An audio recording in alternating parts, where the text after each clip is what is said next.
It's been said that if you want to make God laugh, just tell her your plans. Oh my gosh, have you ever just been moving right along the path just as you planned, one step after another, everything's going so well, and then something changes. Something changes. It was not what you had planned. Sometimes it happens in little ways, and sometimes it happens in big ways. Just this last week, I made a very quick trip to Houston to officiate the wedding of my niece. And it was a lovely affair. You can imagine, 5 o'clock in the evening in Houston on July the 26th.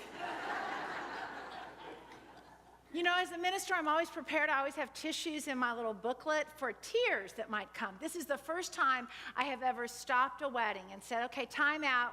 We have to wipe our faces. And I handed out the tissues as we, dabbed and wiped at the sweat. But it was a great wedding.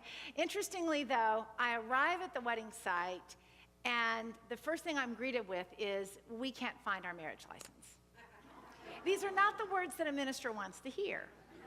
And they're really not the words that an aunt wants to hear, because an aunt can't exactly play hardball with her niece, right? So all I could say to her was, honey, you're just following the footsteps of your Uncle Brian, who did the same thing 31 years ago. Except it was more complicated because we were being married in Austin, Texas, but the marriage license was back in Houston, Texas. Just a ways away. Anyway, obviously our wedding went off eventually without any hitches, and so too did theirs once we sweated our way through it. But not everything goes according to plan. Witness, for instance, the change that is happening between our rock and roll Sunday and our band jam Sunday. I mean, we were right on the path for an amazing rock and roll Sunday. We had all the plans put together, and then, well, it started to get difficult. And logistical challenges started to fall into the mix, and before we knew it, we had a perfect storm of scheduling conflicts. We could not get all the soloists in the room at the same time. One of them worked days, and one of them worked nights and weekends, and it was just not happening. And so, we had a change of plans. But not before I did some inner stomping, right? Some inner stomping and pouting around about, this is not what I had planned. So that's what we want to talk about today is, how do you move through those universe change in plans? How do you move through them? Now, Christina Baldwin wrote a book called The 7 Whispers, and she invites us to look at changes in plans as surprises. Because, surprise kind of has a nice ring to it, doesn't it? I mean, a surprise, you want to sort of open up the package and see what's inside. And if we will take that approach to the change in plans, it will help. And one of the things that she points out is that we as spiritual students think that, well, we're never going to really have a change of plans. If we just do everything right, if we set our intentions very clearly, like Ken spoke about earlier, if we set our intentions very clearly, if we do our meditation every day, do all of our spiritual practice, then all of our lives are going to move straight on a path toward the fulfillment of our plans, just as we envision. But you know what? It just doesn't always work out that way. And she says, being spiritual doesn't save us from anything. But being spiritual allows us to hold whatever happens in a spiritual way. When we encounter changes in plans, we hold it in a different way. And that's the way we want to talk about today.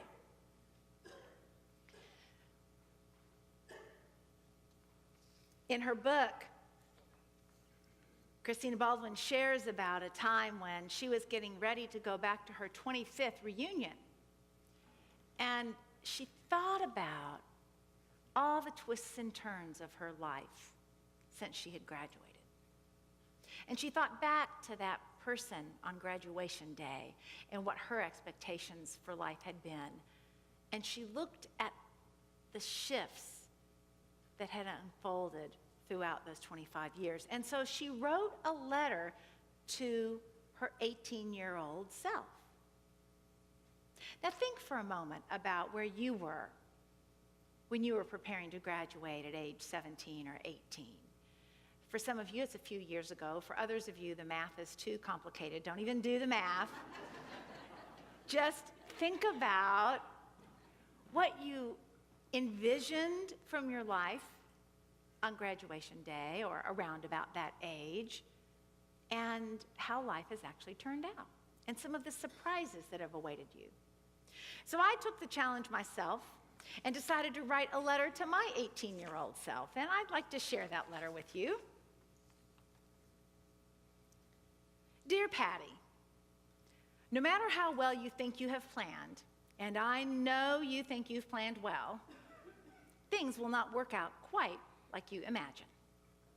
You will not marry your high school sweetheart. You will, however, marry a wonderful man who bakes a great peach cobbler and barbecues brisket that's out of this world. You will get over your fear of having children, very quickly, in fact, because your first child will be born 10 months after you marry. Surprise! And when you do have children, you will not ruin their lives as you think you will. In fact, you will find that you love being a mother more than anything else in life. You will not return to your hometown of Louisville, Kentucky, where you grew up. You will move to Texas when you are 20 and live there for 26 years. You will not become a psychologist or a journalist as you think. Instead, you'll spend a while in business and then, well, Patty, are you sitting down? Really, I want you to be sitting down for this one. You will receive a call. No, not a phone call. A call from Spirit. No, not your grandmother's spirit. A call from God.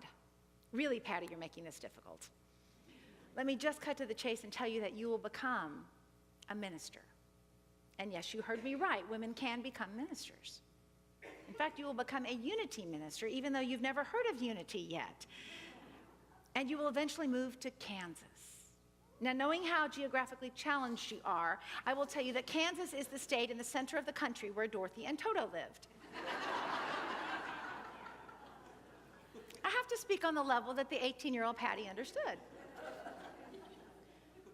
You will go to work at your dream church in Overland Park for nearly 9 years, where you will literally fall in love with the congregation.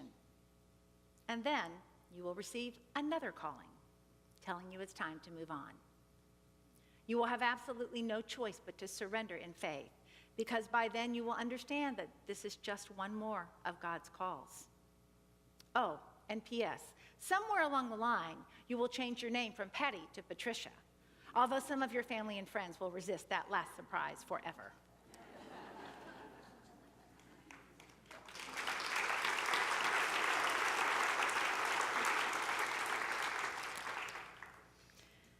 Okay, so we want to talk about a couple of steps today of going through changes. As you can see, my life took some twists and turns. Some of those were put in there for humor. Some were left out because there just wasn't time. But how do you move through those changes in a way that allows you to get all of the spiritual good out of them? And the first, Christina Baldwin says, is to just accept the change. You know, here's the thing about pain in life. What I've come to know is that pain doesn't come from the actual circumstance itself. Pain comes from our resistance to the circumstance. It comes from the part of us that wants to stamp our feet and pout and curse and say no, instead of the part that's willing to move through it. So the first step with any change is accepting this is what is here in front of me. This is what I have to work with. Christina Baldwin says, first you got to accept what really is. You got to be willing to work with what you have, work with what is there. And part of working with what is there is to realize that all change, every kind of change, I don't care if it's change you planned for, if it's change that you call good or bad, all change involves some level of grief and loss. I think about my niece who was just married this week. So she's got a new husband. They just got a new house. She has a new job. And I don't know whatever else is new in her life. She's got lots of change. All of those are good things, right? Yeah, they're all good. But there's still loss. There's loss of having lived in her home with her mom and dad, where she's been living with her son for some number of years now. There's loss attached to leaving the friends that she worked with at her last place of employment. And so part of the process is being willing to accept the change and accept the feelings of loss and resistance that go along with it, and moving through those. What Christina Baldwin says, she says, here's the thing about gut-wrenching, heart-shaking, mind-changing surprise. It's a donation to our own growth. If we work it well, from this growth, we can donate insight and action back into the well-being of the larger community. And that's true. Every change that comes your way, whether it's one you asked for or one you didn't, is an opportunity for transformation in you, not just in the circumstance. Okay, so that brings us to the second step. Now, the second step is not one we talk a lot about in Unity, but I think it's important to talk about. And that is, be willing, if necessary, to go into the dark. To go into the dark. You see, we sometimes think in Unity that we're never going to enter those dark periods. But change, real, at-depth change, can cause you to go into a place of darkness for a while. Christina Baldwin tells about a time in her life when she was facing a particularly difficult period of surprises. And she started journaling with God. What she would do is ask a question and then listen as her inner wisdom, her inner voice of the divine, would respond back. She called them God-alogues. And at one point in this particular difficult surprise, she asked God, why? What am I to get from this experience? And here are the words that came back to her from her inner divine self. You have said yes to me. You've said you will stand at the gate with your sisters and brothers and come through together. To do this, you must be able to withstand the terror and chaos that goes on in what you call your world. And listen to these words. You can only serve the light to the extent that you can stand the dark. You can only serve the light to the extent that you can stand the dark. So here's my challenge to your soul: to know the dark and not fight against it. To use this time to discover your strength, to see that wherever I put you, you are held in love. To see that wherever I put you, you are held in love.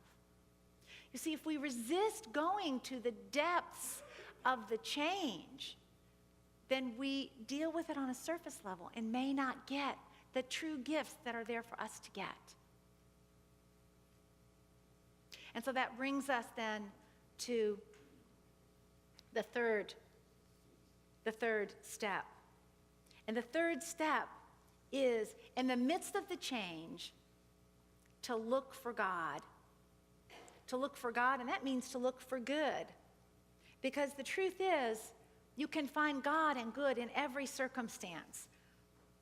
There's a Unity foundational statement that we used to speak almost every Sunday here at Unity Church of Overland Park. And it goes like this: there is one presence and one power in the universe, God the good, omnipotent. There is one presence and one power in the universe, in my life, in this church, God the good, omnipotent. One presence, one power. What that means is that no matter how dark it may seem, there's no alternative force that's trying to do harm to you. Unity speaks to God the good being present in every circumstance. And so no matter what it is, you can find God in it if you're determined enough. Now, I'll admit, as I said earlier, I did some inner foot stomping as we realized we were going to have to let go of Rock and Roll Sunday. I mean, I was in Houston, for goodness sakes, while this whole decision is coming up to be made. But as we let go of our resistance and began to accept what is, and then began to open up to what is possible here, what good is possible here, that's when the brilliant idea came, and it sure didn't come from me. It's where the brilliant idea came to have Band Jam Sunday. I mean, we've got this world-renowned band, and it really is. When vocalists come here, they are thrilled to get to play with our band. Unlike any other, they work as a team, right? They're this amazing band. Do you know, last week, before the services started, I happened up to the middle of a conversation happening between two of our band members. And I could tell it wasn't just an ordinary conversation, and I said, what are you talking about? And they were just speaking about how each of them has paid gigs that they do throughout the week in a number of different places. But when they come here, it's different. And they were just being in a moment of gratitude for that. That's the God moment, you see? That's the God moment. And that's what we'll feature next week, is how it is that this band does such amazing, awesome work in a Band Jam Sunday. I don't know if we ever would have come up with that idea, ever, if we hadn't had to delay Rock and Roll Sunday. So you see, there's good and there are possibilities in the midst of whatever the challenges that you're dealing with. And I know that some of you have been through changes in your life that brought great pain as you moved through them. And I was talking to one of our church members the other day, and she's had more than her share of difficult surprises throughout her life. But she said to me, she said, but you know what? I wouldn't trade them. Because they've made her who she is today. They've awakened her spiritual awareness to a very deep level. And she told me about one difficult surprise in particular. She'd been married for 14 years when her husband decided to go off to graduate school. And after one semester of being away, he let her know that he was leaving altogether. Now there she was, 14 years into a marriage. This is not what she had planned. She had small children. She'd given up her own career to raise the children. Divorce was not a word that she took lightly. None of her contemporaries had been divorced. There was a stigma attached to it. She wanted her marriage to work, and yet it was failing. This is not what she had planned. But she accepted it. She had to accept it. She had to work with it, as Christina Baldwin says. And so as she exhausted all alternatives to save the marriage, then there she was. She went back to work. She began to raise her children. The father would meander in and out as he was able to the best of his abilities, which meant that he became a Disneyland dad. And whenever he had the kids, he took them to some fun, wonderful, exciting thing to do. And beyond that, then began to take them to places that really she wouldn't have allowed them to go. He broke all the rules because he was the Disneyland dad. And, well, took their savings with him as well. But what she says is that today she's glad he left when he did, because those dysfunctional patterns continued to play out. And she was able to influence and raise her kids in an environment that was positive. And she looks at them today and sees how spiritually awake they are, how productive they are. And she's glad he left when he did. Now, nobody stands at the altar on their wedding day in plans for a divorce. And yet, that proved to be a positive influence ultimately for her and her kids. We can't know what's on the other side when the change hits us. We can't know, but we can know beyond a shadow of a doubt that God is there, that God is in the midst of it. A man named David McNally wrote about his journey with cancer in the December issue of Daily Word last year. And he shares about the long and painful and difficult journey. And then he talks about the lessons that he got. Several of them he speaks of, but one in particular I want to read to you in his words. He says, "Something inside me was declaring, you are not here to mark time. Within each of us is a force, a spirit waiting to burst forth. It is the desire to create, to boldly engage in life. I resolve to not take my life for granted, to not allow negativity to take away my imagination and dreams. I mean, it was the experience of cancer that no one would ever want, that for him became a gift to help him savor and love life and live it to the fullest and vow never to mark time again. So I know that some of you are in the midst of what Christina Baldwin calls gut-wrenching change. And I know some of you are just coming through a period like that. And what I want to assure you is that God is there in the midst of it. Now, when you are in the middle of it, it feels like the person on the stage is just preaching at you. But I want to tell you, you are here in a community of support as you move through whatever it is that you're moving through. It's why we've got the class that Robin's starting to teach on Thursday night on change, because change really is the only constant in life. So if you want to know how to go through it spiritually, aware and awake, hang here in this community. Go to the class on Thursday night. Read a book like The Seven Whispers. And listen as God speaks to you through the changes in your life. So I want to close today with the words of another author, and this author is Claire Claiborne Park, who wrote a book called The Siege, and her words are quoted in The Seven Whispers by Christina Baldwin. And she writes, her book was about living with her child who has autism. She writes, "This experience we did not choose, which we would have given anything to avoid, has made us different, has made us better. Through it, we have learned the lesson that no one studies willingly, the hard, slow lesson of Sophocles and Shakespeare, that one grows by suffering.